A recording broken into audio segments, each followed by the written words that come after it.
What's up guys, Adrian Ballas, Brazilian Jiu-Jitsu, here with Elvis Chen.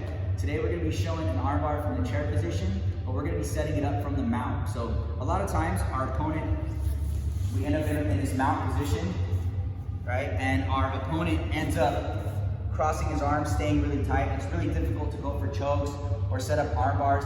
Ideally what I'd like to do is go for my S-mount armbar, right? So if my opponent is careless here, I can start scooting up, trapping his arm and going for my S-mount armbar. But a lot of times people are really aware of that, so they keep their elbows really tight, so it makes it really difficult to get underneath their elbows. So what I do here is I always look at the arm that's on top. So here Elvis has his left arm on top. I start to attack that arm 2-on-1, and what I want to do is I want to press it to the ground.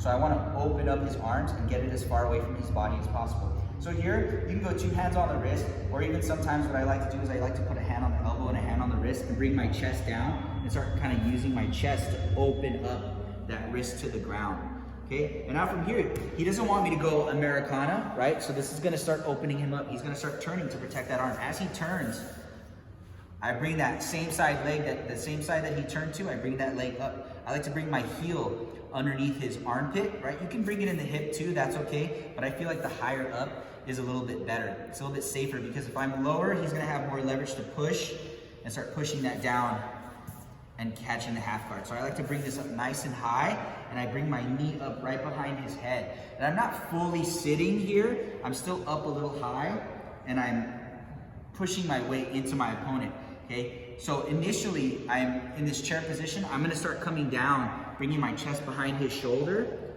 and I wanna start like attacking the seatbelt, and I wanna start attacking his collar. Okay, ideally from this position, I can also go for an armbar, like a traditional armbar from here, right, where I just step over the head. But a lot of times, because I'm already attacking his arms, he's gonna know that. So I start reaching down here and attacking for the choke. The minute you start attacking for the choke, the first thing someone's gonna do is they're gonna come and grab to protect their collar, right? If he doesn't protect his collar, I'm just gonna start choking him. Okay, so he's gonna reach up to protect himself. Now from here, instead of going the traditional route, I'm gonna take the hand that's underneath, right? So I have the seatbelt grip, the underhook. I'm gonna come over the top and I'm gonna punch this through. I wanna punch my arm through so that my tricep goes past. So my elbow needs to be sticking out. If I keep it shallow, I'm not gonna have the leverage. Okay, so from here, I'm gonna punch this through, and now I'm gonna bring this back. So I use like my elbow strength here to bring this back, okay? And then now I start closing the space here with my rib. Okay, I pinch my rib to my knee, and I grab his knee here, okay? And now from here, this is a super tight armbar because his arm is far away from his body, and it's pinched underneath my armpit. A lot of times in a traditional armbar, we have to throw the leg over before, right? Of course, I can throw the leg over here, but I'm not gonna fall back with it. I'm just gonna keep it here if I get it. It's very dangerous to fall back without a whole lot of control because there's so much pressure here, okay? Another thing you can do here too is with my arm still around, okay, look, I can just sit, and it's hard for him to sit up because I have his leg. Even if you were to sit up onto me, because I have his leg, I can just start elevating his leg and he can't sit up on me. Now it makes it easy to throw my leg over, okay? But of course, if I'm here, I'm gonna throw the leg over anyway, right? So I'd rather lean forward and step over and take the arm here, right? As opposed to try to throw the leg over and sit, right? Still a lot of leverage and torque. You just have to be careful sitting back with your partner because if I sit back too much, it's putting too much tension on his arm here. Okay, so one more time, he's gonna be protecting himself. I open up, okay? You can either go here or you can use your chest. Kind of just depends, right? We can start going back and forth.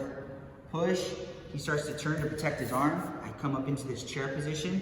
I start attacking the choke here, right? He starts defending the collar. I reach over the top, punch it through, use my lat strength. Now grab the pant here.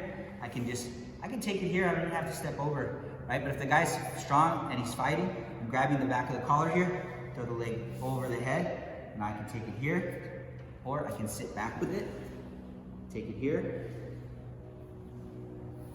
Okay, and the difference between this type of armbar and a traditional armbar, in this armbar, the hand is hidden under the armpit, so it's hard for him to connect his hands, which makes it a much tighter armbar. Typically, if the guy can grab his bicep, he can protect himself, right? He can keep his arm bent so it's hard to pull out, or he can grab his hands together, which makes, you know, for a whole different fight, okay? So from here, we eliminate all that. So boom, here he turns, I go for the choke, punch this through.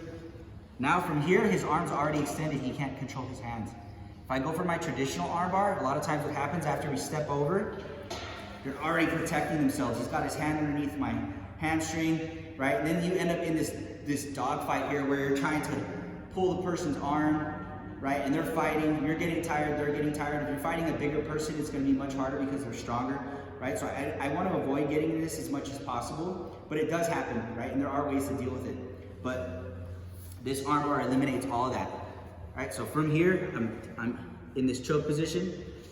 The minute I get the arm behind here, I pinch my elbow and I bring my chest over my knee, his arm is trapped now. It's trapped in this space. He can't get his arm back. And now I grab the pant, can lean forward. Lean forward, I can even use my hand for base and I can step over the head here. And now I can just bring my elbow back to get the tap, or I can sit. Right, we can let go, tap, or if we want to, we can always finish in the traditional armbar.